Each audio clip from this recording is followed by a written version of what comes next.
This is Kanzenshuu, the podcast, episode 339 for the week of July 14th, 2013.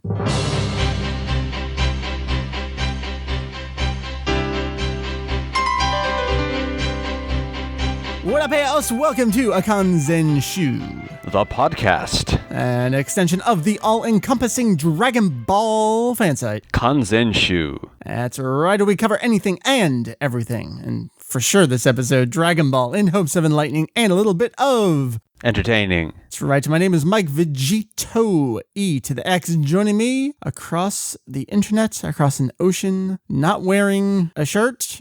I cannot see lower than that. I place faith in you that you are wearing underwear on the show.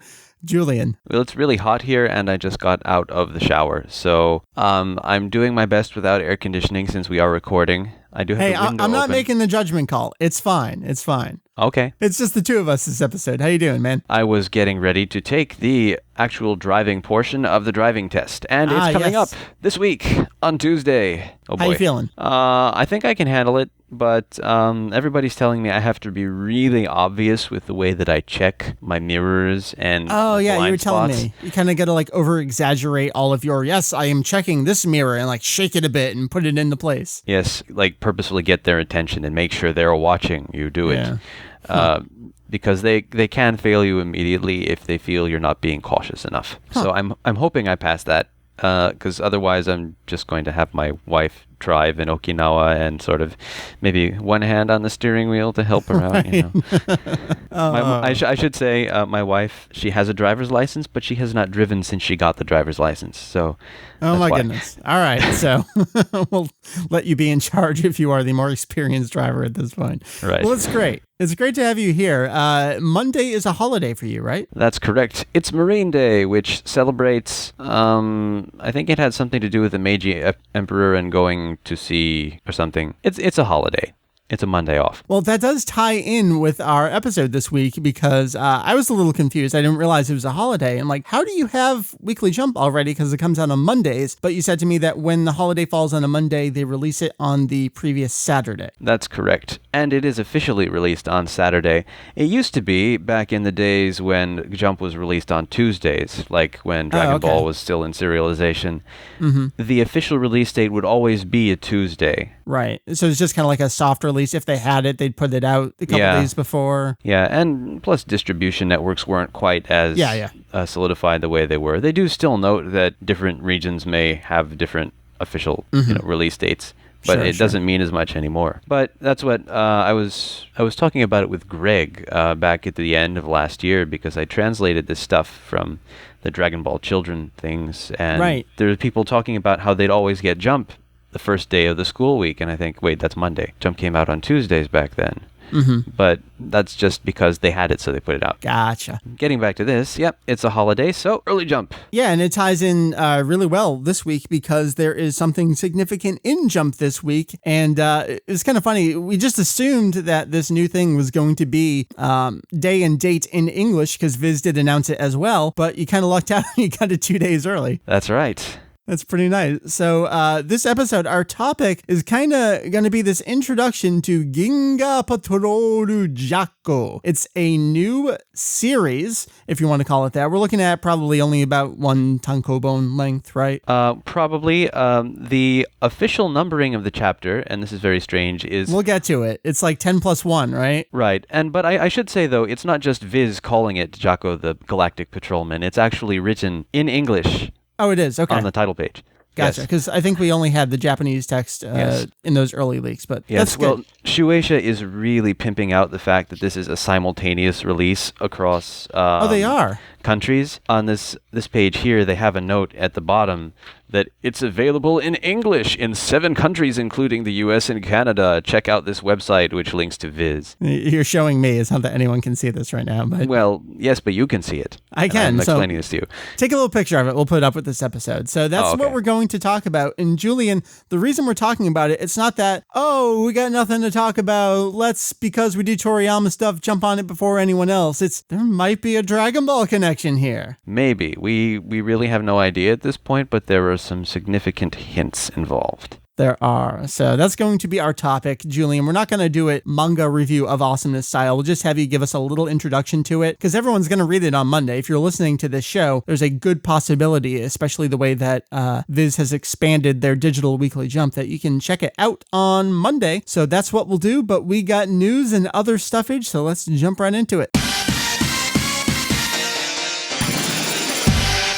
So speaking of Viz and manga and announcements, we did get one significant announcement out of Anime Expo. Nothing out of Funimation. Funimation was streaming their panel, so I was sitting there at the kitchen table. Whatever time their panel was over here on the East Coast, it was about dinner time. And I'm like, do I sit and watch it? Or do I go get dinner? I'll sit and watch it. And then I got to the end and nothing happened for Dragon Ball, so it kind of sucked. But we did get something from Viz. Viz, during their panel, and they tweeted about this as well, announced that they will be putting out the full color comics as a print edition starting in February 2014. Now, if you have not been keeping up, Viz did debut the full color comics. What, Julian, you got as a print version from Shueisha, starting with the Saiyan arc. Viz has been doing digital only in their digital weekly Shonen Jump over here in North America and abroad, but they have announced they will be doing a print version of that. This is tough to keep track of. Yeah, I mean, different releases going on at the same time in different countries, different companies. I mean, it's good that this stuff is getting out faster, but it's a lot to keep track of. It is, especially over in our manga guide. I know Heath did a bang-up job trying to note all of the full-color comics and then the digital tankobon versions, keeping in mind that there's black and white versions as well as full-color versions. Yes, and they have different chapter numberings between them. They do. And I was like, well, this one is both digital and print in certain ways. Anyway, so what we have, A&N did cover the panel, so the best information we have is them starting on February 4th in 2014 for $20 a pop. And they did say that the size is going to be larger than their regular manga size, about the size of an American graphic novel. Now, Julian, we've just come off, we talked about it last episode, Viz's new 3-in-1 release, the cheap release. So now we're getting this sort of premium manga release of the Z era from Viz. Is this the last chance to get something worthy of the Kanzenbun style esteem? I don't know. How are you feeling about this? Well, I don't know, because, I mean, on the one hand, the Kanzenban really privileges Toriyama's own artwork above all else. Right. And the full color comics is really very much an interpretation of that art. It's taking it and making something different out of it. So I don't really equate those as the same thing. I think it's certainly a chance for them to show that they're capable of making a competent release without any major fuck-ups. So, and this is Julian saying this. I want everyone to know, Julian, on record, he wants to see Viz not fuck it up. Yes. But given their recent track record, I wouldn't be surprised if they accidentally printed it in black and white. So Viz has been saying that stuff in the digital weekly jump, which includes the full color comics, the Raditz science stuff onward, is not edited. And that's true with the exception of Mr. Popo's lips, but we kind of let that slide with modern sensibilities. We kind of understand that one. But Julian, the translation is exactly the same as it's always been. And I don't know if you've checked it out, but the typesetting, which apparently Shueisha's doing, is terrible, and that's not going to work in print. I don't understand who decided that Optima Nova, slightly condensed, would make a good lettering font for a comic. Oh, it's awful. Who designed that font? Hermann Zapf? I don't know. But anyway, yeah. Yeah, so that's kind of where we stand. I'm really hoping that they give the typeset an appropriate relook at that point. But then, Julian, we get back into the same translation issues plague all of Viz's English translation. Jake has always assigned Funimation subtitles from Steve Simmons an arbitrary 9 out of 10, Viz an arbitrary 7 out of 10. Seems about what you and I would give it probably as well. I'd say so. Viz, for the most part, when they're working to do an accurate translation, they're fine. It's pretty good, but sometimes they just come out of left field with these bizarre replacement jokes. And there's this one instance, which I think we've talked about on here before, is that they very early on, they actually took pot shots at the Funimation dub at the time. We just talked about it last episode, so I don't want to repeat it. But because this is the Saiyan arc that they're doing here, it's especially relevant because they're replacing legitimate lines and inserting stuff that wasn't there. And yeah. All right, so let's leave this behind. We will attack it yet again, Raditz, in February. We'll do a full review of Viz's print edition of the full color comics, because previously we had only done, you did a quick look of the Japanese version, I did a quick look of the Viz translation, so we will get back to that again. Julian, I want to take you over to Europe here. This is one of those, someone posted it in the thread, it was like, oh man, I missed a news story from a couple months ago, and then I went down the rabbit hole of looking at Toei Europe site and following links, like, oh my god, there was some really cool stuff going on this last weekend. So the first thing that caught my attention was that Helvy 2000, I guess, had acquired merchandising rights for Dragon Ball and Dragon Ball Z. And under this brand, they were going to be putting out men's t-shirts, 4 designs that are going to launch in spring and summer collection for 2013. I did check out their website. It doesn't look like there's anything there yet, but I did see one response on the forum that someone said they picked it up in stores. So maybe these shirts are starting to get out there. That's interesting in and of itself. However, then apparently Goku and friends, the entire Dragon Ball franchise, were special guests at the Kumiyama Summer Ski and Snowboard Competition in France last week. And you're like, okay, what does that mean? How are Goku and friends guests at it? In the French Alps. Yes, in the French Alps. Well, I mean, you go back to DBZ movie 2, they were hanging out in the snow, maybe a little bit movie 7. Goku and friends have been in glaciers and stuff before. Anyway, if you check out the pictures here, you've got people jumping over Shenlong's head. It looks like maybe one of the menus had some Dragon Ball inspired things. Then there's another picture of Goku and Piccolo hanging out, and kind of these costumed folks and foam 3-dimensional figure things hanging out there. It looks just like this branding opportunity thing that they had going on over there. I'm not familiar with Kumiyama, but it did seem to be a lot of Japanese folks over there as opposed to French folks. I mean, it looked like there were some Europeans there, but I saw a lot of Asian faces. Well, you know, in this day and age, I wouldn't be surprised if it's an international competition that there'd be a lot of people from other countries. Yeah, I suppose. And I mean, is there a lot of snowboarding and skiing going on in Japan? I mean, what do you have if someone's interested in snowboarding? Where in Japan would they go? You'd go to the Japanese Alps. I know that's an amazingly unique naming there. So, you know, Gifu, Nagano, that area. And you can go up to Hokkaido. Furano is very famous as a ski area. But so is it that they would mostly want to travel international, or is it, well, you're not really a snowboarder. I was going to say, is it good enough there? But well, I mean, I guess the skiing is decent in Japan, but I'm assuming if you really want to make a name for yourself, you'd want to go international. So we put up a couple pictures from their website and their Facebook page, and you can follow those links for even more. It looks spectacular. And then in addition to that, I thought I was done with this update. Like, oh no, there's more. APO announced a limited edition Dragon Ball Z snowboard for their winter line, which they did have on hand for fans to preview there at Kumiyama. So you can check it out. One side's got Dragon Ball and APO underneath, and then the other side is Dragon Ball characters. Familiar artwork. I know a lot of this from title pages, that cell image in particular, and then some more recent key artwork, it looks like. So it's kind of fun if you're into snowboarding. Get a Dragon Ball Z snowboard. Julian, thoughts at all? Anything? Do I have to take up snowboarding now? I think you have to. Oh, okay. I'll work on it.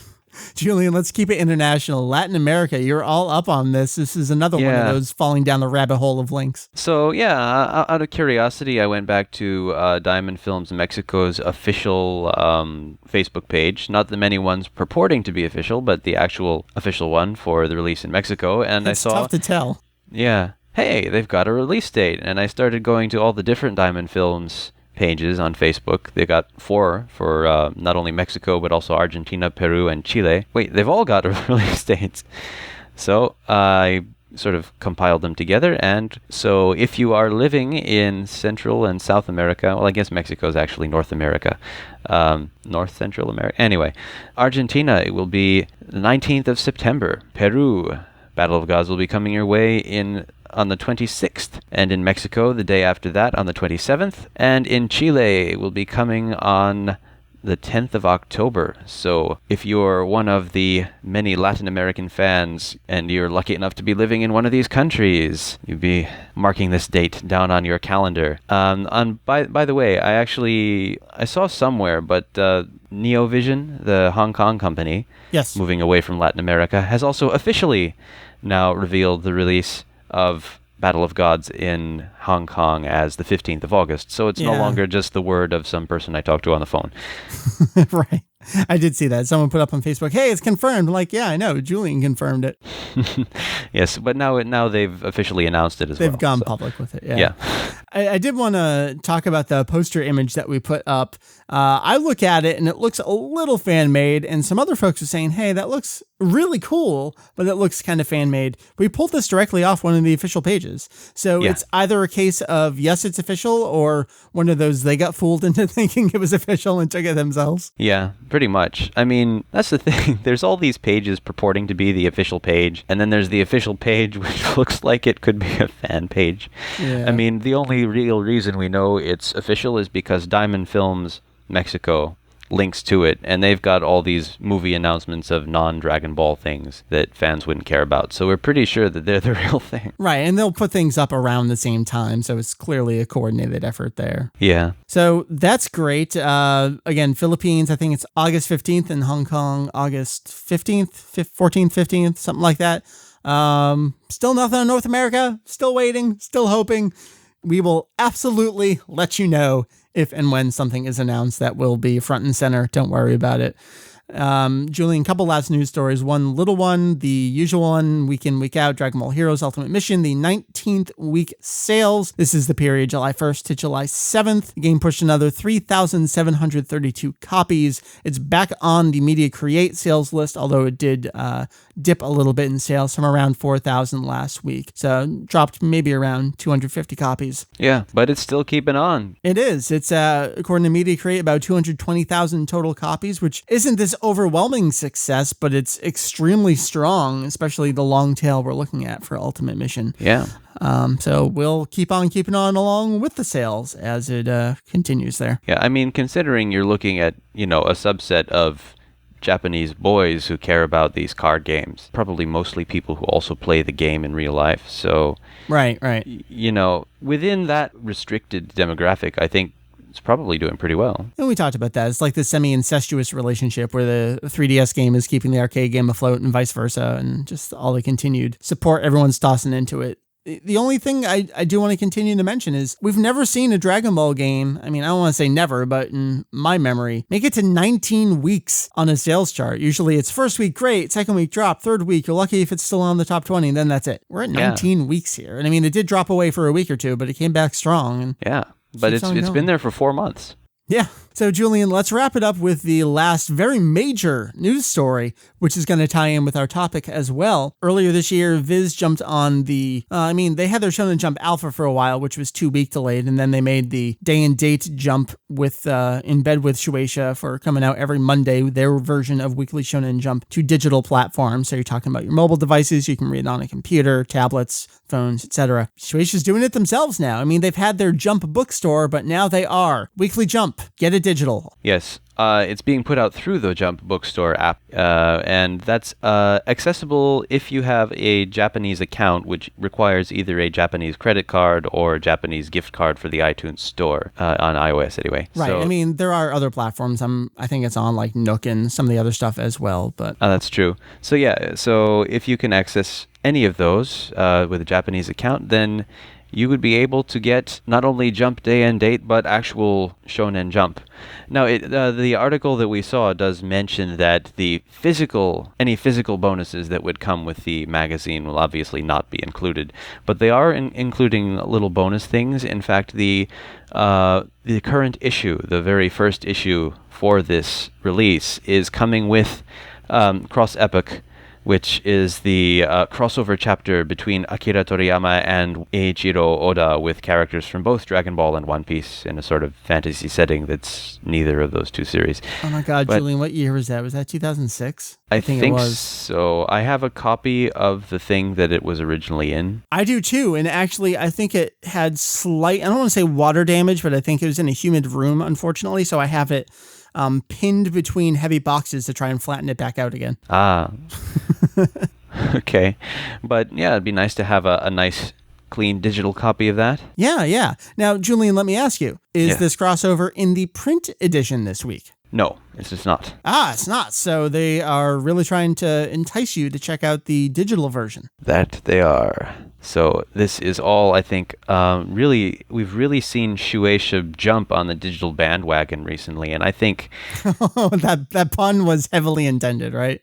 Yeah. Okay. They realize that this is how they're going to survive in the future and that they have to do something. I mean, we're already at the point anyway where, stuff is pirated 2, 3, sometimes 5 days ahead of time just because it has to be done and into the distribution channel. So you've got, even Scanlation's a few days ahead of the physical release in Japan. So if they can wean their way over to digital only, and it is going to be digital only at some point in the future, they've effectively cut off that pirate channel. I'm sure there's always going to be a way that someone can leak out some of the digital copies, but it would never be as widespread if they can go digital only. And I think that's a very positive thing for them. Yeah, and it really annoys me with the piracy sometimes. You get these people sending me a message on the forums going, "Oh my God, can you check this out? There's something in Jump," and that doesn't come out for another 3 or 4 days. My biggest gripe is a new scan was released. No, somebody found, or they got a copy of the magazine early. They scanned the pages and they leaked them online, which is illegal. Yes, I at least buy the physical copy of the magazine. Us old people get off our high horse here. Julian, what else is there to say about how much is Weekly Jump in print and how much is the digital version? Yes, so the actual physical Weekly Shonen Jump, and I see you looking at it. You don't even know how much you paid for it. It was 250 yen. Yes, but the digital edition is 300 yen, which is a bit... Really? I'm not going to say disappointing, but I'm hoping that they'll eventually decide to maybe bring down the price to entice more people to get it. That's insane that the digital version is more expensive than the print edition. I guess you're getting a premium product in some ways, and you got the extra crossover in there. Viz is 99 cents, and you can do a year for, I think, $26. 52 issues, 51, depending on holidays, I think. And in that respect, I think it's a little bit behind the curve. But that's Japan, man. Yeah. So what is your plan going forward? You weren't always picking up every Weekly Jump, but especially around Battle of Gods, we had the Toriyama Q&A and just other especially now with Jaco in here. What's your plan going forward? Are you going to be just digital, just print, combination of both, maybe both just for now? What do you think? Well, I'm going to be getting the physical copy of the magazine just because I have a habit of doing that. But I suppose for archival purposes, it might be nice to have the digital copy so I don't have these piles of magazines in a room that my wife is going to be yelling at me to throw away. Yeah, and then every couple months you send me a $50 package of, here's 2 months worth of Jump. Store it. Now, the only thing I'm not quite sure about is whether this is going to, from now on, be a weekly thing. Because this is the 45th anniversary issue of Jump. So it could just be a commemorative thing. I hope this is their serious foray into doing it every week. But there's always a chance that it's a one-time thing, because sometimes companies in Japan can be stupid like that. Well, we'll check on that, but it sounds like it is. Especially in recent history, Japanese corporations seem to have a way of grasping defeat from the jaws of victory. Anyway. Nintendo, anyone? All right, so yeah, Julian, that's a great segue into what we're going to talk about right now, which is a little bit Jaco here, a little bit Dragon Ball maybe, we're hoping. So, Julian, this is a new, let's call it a series, because it's going to be more than one chapter, a la Kintoki from a couple of years ago, which was just the one chapter for, what was that published in? I can't even remember. That was 2010, so that was not the 40th anniversary. That was kind of in between. What event was that? It was just a thing. What was it? Was it published in Jump Square or a different one? Yeah, I don't think it was. I think it was just a sort of collaboration. Sometimes Katsura and Toriyama get together and something happens. Yeah, and everyone goes off and writes something, and then Jump's like, yay, we have new Toriyama stuff here. So this is, let's call it a series, because we're looking at, we'll get to that. Let's start with how it started. Like we were talking about earlier, everything's always leaked ahead of time. Weekly Jump 31 was promoting a new comic coming from Toriyama, which would be coming in 2 weeks' time, which was Weekly Jump 33, which is where we are at now. And then Viz came on board and said, yep, we're going to have it in English too. It's going to be a global simultaneous release, Japanese and in English. Julian, the Japanese title we got was Ginga Patrol Jaco. Now, if you didn't have an official English title for it, what would you do with that? Sort of like Galaxy Patrol Jaco or Galaxy Policeman or something like that. But in fact, it comes with an official English translation built in, even in the Japanese Shonen Jump, which is Jaco the Galactic Patrolman. So it just goes to show how much they're trying to basically sync up the Japanese and English releases, I think. It's a big deal that this is being simultaneously published in English. And even on the third page, they have a blurb at the bottom that says, Jaco the Galactic Patrolman is available in English in 7 countries, including America and Canada. Check it out. And it links to Viz's Shonen Jump site. So, yeah, it's pretty cool. Now, Julian, just one more time. You said Jaco the Galactic Patrolman. Patrolman. Okay, yep, that is what Viz has. So, yeah, well, for one thing, they don't have to edit the art if the English title's already there. Right. Now, we'll get into what we're curious about with possible Dragon Ball connections. Everyone's going to be able to read this Monday, but can you give us this brief overview? First chapter, what is Jaco about? Well, okay, there's this, basically, Galactic Patrolman, I guess you could say. He works for the Galactic Police Organization, and he kind of ends up crashing on the Earth because he wasn't paying attention, and he kind of bounced off the moon. Anyway, he crashes into the ocean next to this island where only one old man lives who... Oh, really? Is it Kame-Sennin? No. He's this old guy with a scar over one eye and a mustache and just a little bit of hair on his head. He tends to the grave of his wife, and he's working on this mysterious experiment or something that he keeps calling a failure. And as it goes on... he sees the ship crash, sees the alien come ashore, and they introduce themselves to each other, and basically the alien decides to stay with the old guy. And he gives a little bit of his backstory, the old guy I should say, and that there was some sort of time travel project that was a disastrous failure that ended up killing his wife. So interesting shades of something there. And it's interesting to see where this goes, but it's very much sort of a setting up of the situation and the characters, and where do they go from here? We'll find out next time. But it's interesting to note, however, that the alien here seems to be very ambivalent about humans. And this man is very, the old man is very sort of, he's very misanthropic. He hates people. He thinks people don't deserve to live. So Jaco takes out this device and says, well, I could press this button and kill all the humans on Earth. Really? But he decides maybe that's not actually necessary. So maybe he has a good heart underneath all of the bitterness there. All right, so that's kind of this first chapter. I mean, we'll get to these connections. How'd you feel about the chapter? Just general thoughts. Well, it's mostly set up. I felt like there were criticisms from some other people who I'm not going to, needle them about where they're getting their source, that, standard Toriyama fare, or that nothing happens. Well, it's a setup. It doesn't throw you into the action. Have you read Dragon Ball before? Yeah. And I think, I don't know. It's very much, where do they go from here? We'll find out. It's too early to say exactly where it's going. I kind of enjoy the sort of feel that I get from this. I know Toriyama's not big on giving people emotions, but I sense a sort of deep sense of regret in this old guy, and I have a pretty clear sense of what he's doing with his continued failures and what he wants, but that will probably become more clear over time. All right. Well, let's start tying this into other things we've heard and we're reading here. I've never checked it out, but apparently Viz has an English Shonen Jump branded podcast they put on. Someone noted that on the show, they said that it might have some kind of connection with Dragon Ball and didn't really make it clear there. It's like, okay, that's something. Julian, can you tell me about the numbering on the, I don't want to call it the front, but I guess the title page of Jaco here? Yes.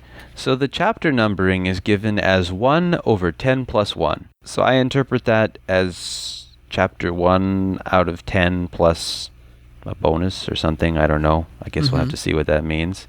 But interestingly enough, directly below it, it says DB-11. DB. Now, on the forums, K17, always the intrepid fan, had this hypothesis that perhaps that's not a dash. Maybe it's a minus sign. Maybe that actually means that this is a prequel to Dragon Ball.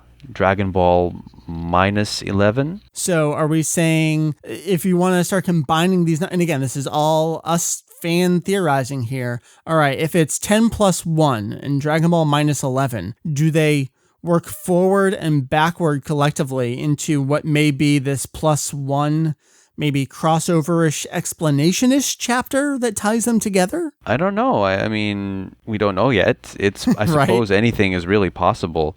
But it's interesting to note that when Jaco is describing the reason that he is where he is right now, the radar at headquarters picked up the launch of a ship from a planet of evil aliens. So when he calculated their route and speed, it was determined that 3 days later at 10 a.m. it would arrive at around that area on Earth. And okay, evil aliens. That sounds kind of familiar. Could it be one alien or several aliens? I don't know. I don't know that we know what time Raditz landed. We know that Vegeta and Nappa landed about 11:15 the morning that they arrived. But there are plenty of other aliens that arrive in the series. I mean, Frieza and King Cold did arrive during the daytime. Yeah. That was, what time were the Gene Zoningen supposed to arrive? Well, they're not really aliens, and Frieza was well before them, so. I don't remember anymore. Was it 9 o'clock? I need to check the manga again. 1920, I think it was 10 a.m., a little after 10 a.m. But we'll see. I mean, it specifically says, though,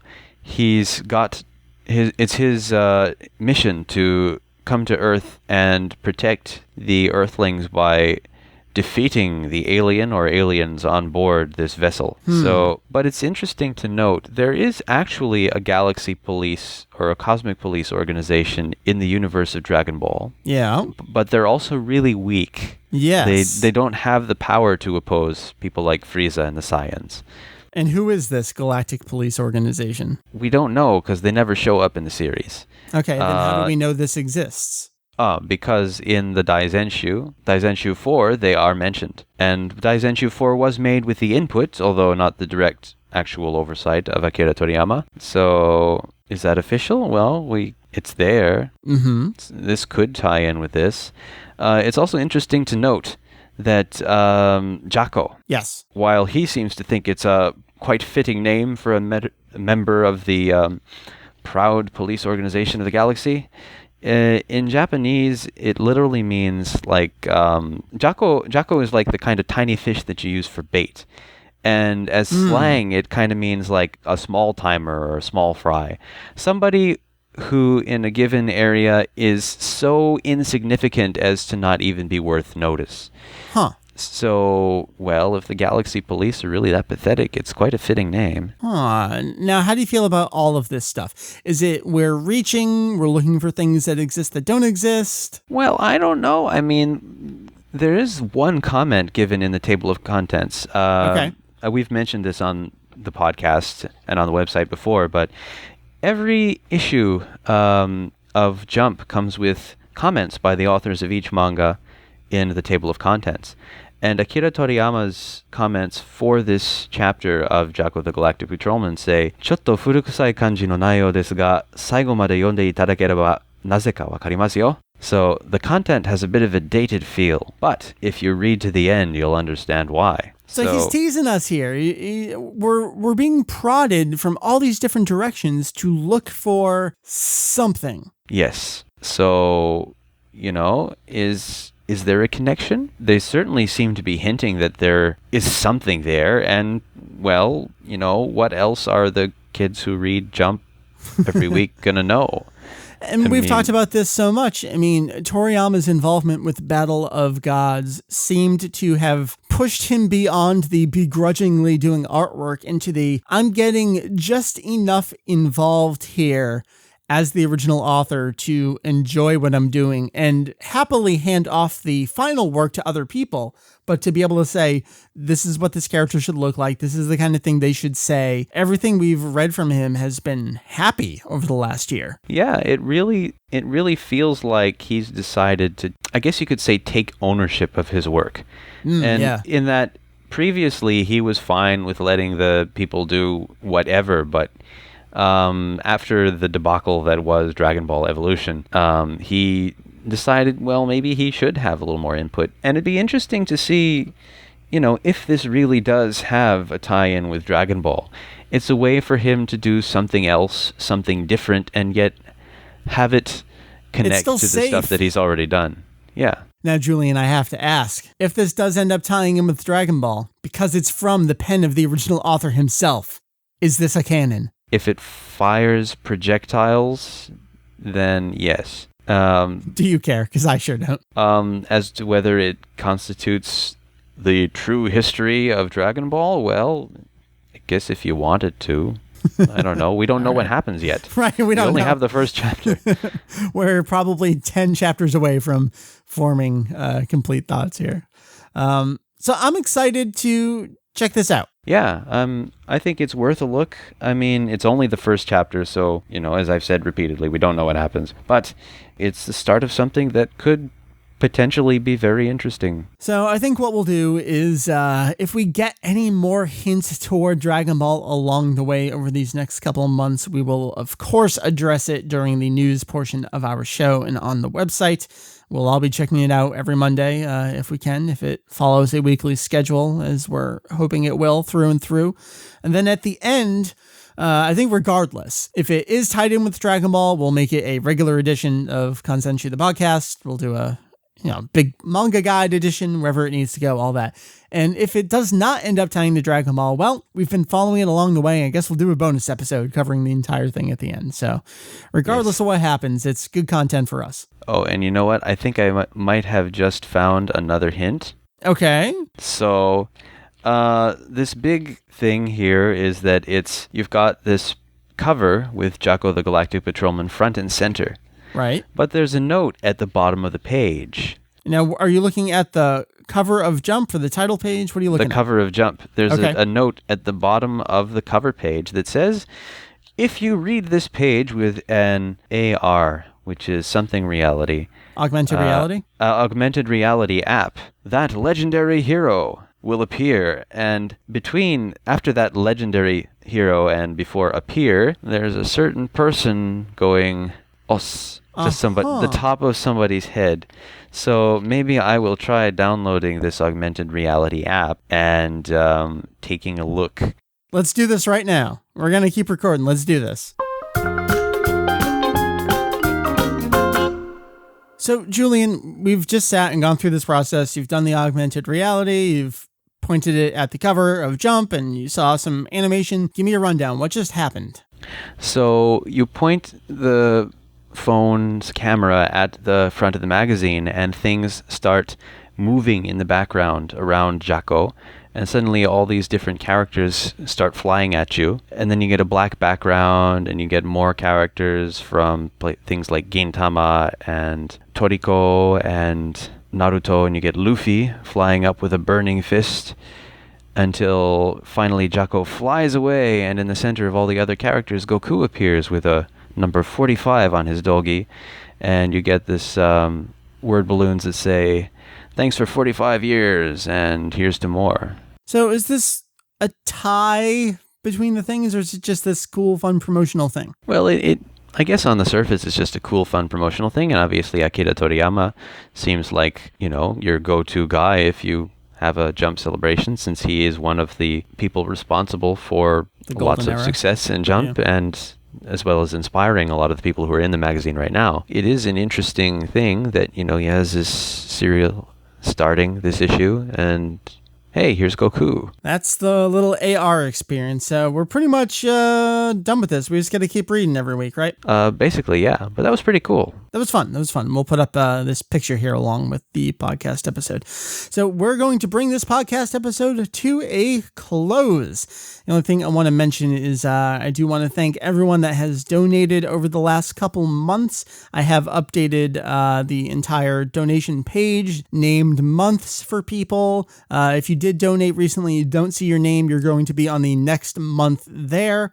But we are kind of plowing through what kind of backup funds we do have. We would love to see more come in just to keep the server running tip-top shape as it has been, thanks to Heath recoding everything. But of course, your donations keep things running smoothly. You haven't had any errors on the website lately. Everything's been awesome. So that's all I'm going to say about it. Julian, thank you for joining me. This was 3-9 of Kanzenshuu, the podcast. Yes, and as always, you can find us on the internet at www.kanzenshuu.com, and on Facebook, and on Twitter, and on Tumblr with the cats. I no longer see you. Are you laying down? What are you doing? No, I'm actually trying to take another picture, because okay. If you aim, in this issue, if you aim it at the logo of a particular comic, you get a little extra image that floats on top. So I'm trying to get the image that comes with Jaco the Galactic Patrolman. Okay, I thought you just went invisible. Oh, no, I'm over here. It was just a place where I wouldn't get glare from the light. Oh, there he is. All right. Okay. So, for Julian over there doing all the hard work, augmenting his reality in Japan, my name is Mike VegettoEX. We'll see you next time here on the show for episode 340. Be sure to check out the site for all the content and the news coming your way. Julian, wrap it up. Thank you for listening to this week's edition of Kanzenshuu, the podcast. Check us again when I'm having fun with this crazy little app here. This is really cool. He's very distracted. He's just looking at his phone.